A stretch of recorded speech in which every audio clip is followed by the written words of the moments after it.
Ayan guys, kumukulo na. So, unahin ko paglagay ang carrots na hiniwa natin.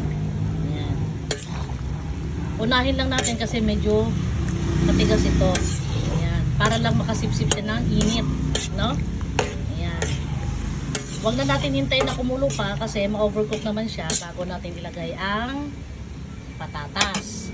So, bago natin ilagay ang patatas, maglagay muna ako ng paminta.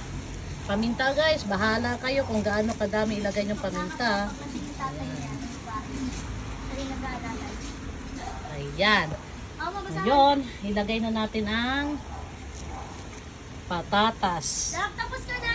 Hindi na ako naglagay guys ng green peas kasi ayaw nila ng green peas. At saka ano tawag nito, green peas at saka pasas, ayaw nila, hindi sila kumakain. Kaya yan lang ang ating ricado at saka hotdog pala guys, nakalimutan ko maggayat ng hotdog. Ha? Bakit? Hotdog? O di wag, ayaw nila ng hotdog din ho. Ngayon guys, maglagay lang ako ng siguro half teaspoon ng asukal.